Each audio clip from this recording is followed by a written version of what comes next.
What's up you guys, Sasha here. Now, how much do you know about the FIRE movement? Maybe you know a lot about it, maybe you are part of it, maybe you know nothing about it whatsoever. It doesn't really matter, because what I'm going to do in this video is I will tell you what FIRE movement is as briefly as I possibly can, and then I will tell you what I think the big problem with it is. In fact, there's more than one. But stick around because I'm going to go into the details later on. First, let's just explain what the FIRE movement is. The acronym FIRE stands for Financial Independence, Retire Early, and it sounds like a really great idea when you first hear it. It says you need to gain enough financial independence for you to be able to quit the rat race, for you to be able to not have to go to work, so that you can live off the money that you've earned for the rest of your life. Essentially retire when you are able to, not when the government says you're allowed to when you're in your 60s or 70s. The objective is reasonably straightforward. It says that you need to go and save up as much money as possible as quickly as possible, so that then that money can be used in order to fund the lifestyle that you want to have once you've gone past the retirement point. This movement has become surprisingly popular with younger people. One YouTuber after another professes its virtues and tells you that they're going to retire in their 40s, in their 30s, in some cases in their 20s. And this creates a lot of pressure on some people who feel like they need to be part of the same game. They need to make sure that they do what these other people are doing. They need to retire when they're 35. They don't need to wait till 65, because why should you go and work your entire life when you can go and do this FIRE thing instead?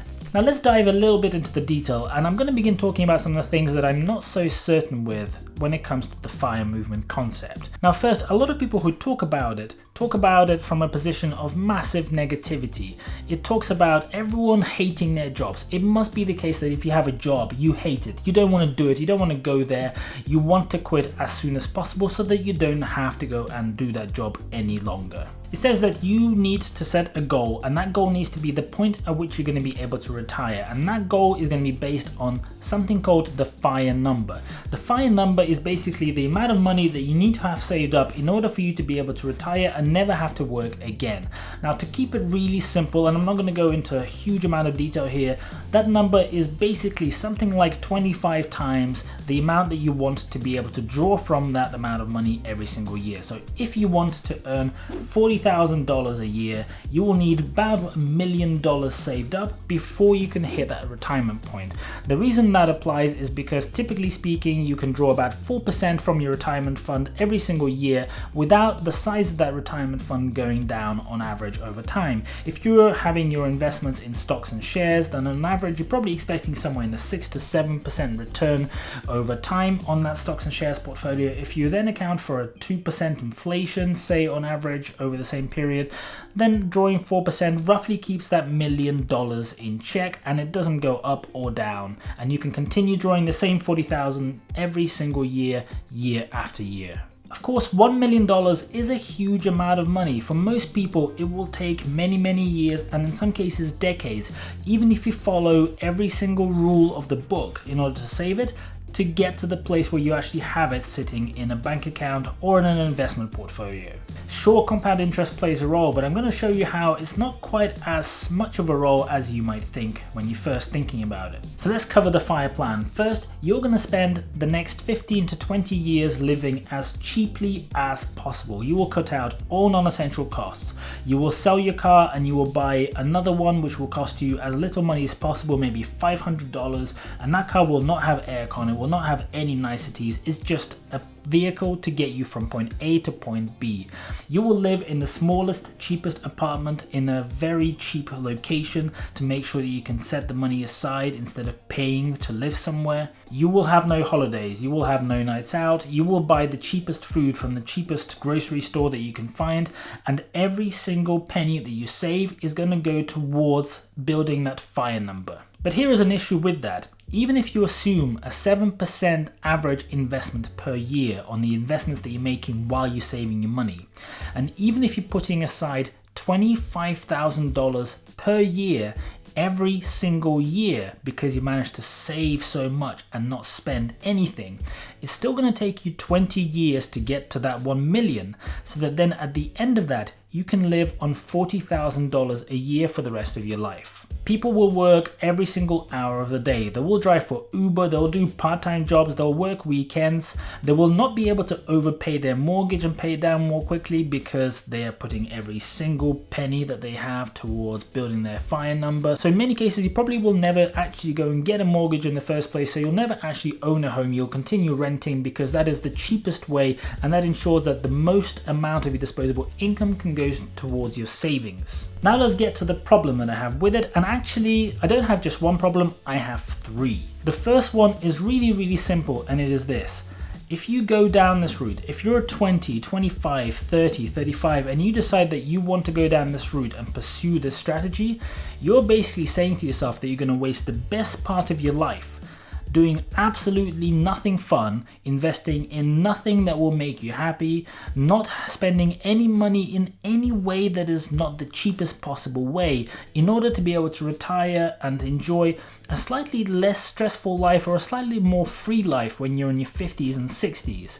And that seems to me like a trade-off that just isn't the right way of thinking about it. Yes, being frugal is great. I personally advocate it as well. Yes, financial minimalism is amazing and can be extremely fruitful for people sorting their finances and thinking about them in the right way. But what about your friends? What about your family? What about enjoying life? What about the memories that you can build by traveling a little, by just doing some things that sometimes will cost a little bit more money? I'm not saying you should go and splurge all the time, but I'm saying being so completely cheap that you spend absolutely nothing so that you can go and achieve this number is probably going to seriously impact the quality of life you're going to have for this entire period. When you're old, when you're on your deathbed and you're thinking back on your life, are you going to be pleased that that is the choice that you've made, that you've decided to not live your life so that you can go and save every single penny? I don't think everyone would. Is it worth going through 20 years of having an incredibly miserable life in many ways because of the choices that you're making, so that then you can have a potentially maybe slightly happier life at some point in the distant future? Now, problem number two that I have with it is the retire early part of this mnemonic. It is the last two letters. I generally have a massive problem with it, and that is, what is it that you want to do? Now, a lot of YouTube videos, a lot of people out there will say, hey, it is amazing. You can go and retire in your 30s and you will never have to do a day of work in your life again. And I'm just sitting there thinking, if I go on a 10-day or a 2-week holiday, I am eager to get back into working. I get bored. Now, I know that different people have different ways of going about things, but I'm pretty certain that if the average person goes and sits on their backside for 3 or 4 decades in a row, they're probably going to get incredibly bored. They might not realize it, but they're definitely going to be bored. Doing nothing is actually pretty bad for your health. It is bad for your mental health. It is bad for your cognitive abilities. It is bad for the way that you think about stuff. And this is the point where people say, well, sure, but you can go and do some kind of work in your spare time. You can go and enjoy your passions. But why not change the rhetoric? And instead of talking about retirement, talk about focusing on things that you find more fulfilling, focus on things that you find more interesting, focus on things that are closer to your passions. Maybe those things are not going to earn you as much money. Maybe those things are not going to take you to the same career progression heights as some other avenues would. But why do you have to talk about retirement when you can talk about just doing things that you enjoy more, which don't come with the necessity to take 15 to 20 years of your life of doing absolutely nothing fun, not spending any money on anything? Problem number 3 is something kind of interesting, and that is the principles of the FIRE movement don't actually go hand in hand with the general way that you should think about building wealth. Nobody builds wealth. Nobody becomes extremely rich by just saving money. It's impossible. I have a whole video that I'm going to reference in the link below where I talk specifically about this concept, but the FIRE movement generally advocates that this is exactly what people do. This is exactly why it will take you 15 to 20 years of going down this path of saving every single penny in order for the compound interest to take you towards that 1 million mark. And this is exactly why people who go down this road will have to live on a salary of $20,000, $30,000 or $40,000 for the rest of their lives when they retire. They'll never be able to earn more than that because of the choices that they have made. Rich people don't become rich by exchanging time for money and exchanging a lot more of their time for money for a period of 15 to 20 years. Rich people become rich because they build successful and high-performing machines that make money on their behalf without them having to exchange time directly for making the money in the first place. they can spend their time improving, honing, and making the machine better at making money. That's called making a business. That's called making a passive income stream. That is the way that people become rich. It isn't by working every single hour and saving as much of that money as possible. Now, don't get me wrong, I'm generally a massive fan of being frugal, of financial minimalism, of saving money, and of being really smart with your finances. I am probably for the vast majority of the way that these people think.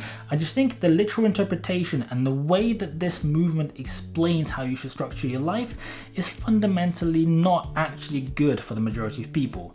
It is potentially going to send people down the wrong paths. It is going to make them make decisions that are probably going to be disadvantageous to their mental health, to the way that they build relationships with people that they love. I generally think that not being able to spend any money on things like holidays, on enjoying yourself, on things that are not necessarily the most frugal option ever is actually not healthy. It stops you from understanding the different avenues of life. It stops you from understanding the way that you can lead life in different ways. It stops you from really actually living. And is living a life that is slightly more free and not having to go to work in 20 years' time worth it? I would argue it isn't. I'm sure a lot of people are going to disagree with me. I'm sure this video is going to get a huge amount of dislikes. Make sure if you do like this video that you do go and hit that like button, because I will need some people to counteract all the dislikes that this video is going to get. If you're interested in the FIRE movement and I completely missed the point and you want to educate me on it, make sure you go and leave a comment below and tell me exactly what I got wrong and exactly how you're approaching it.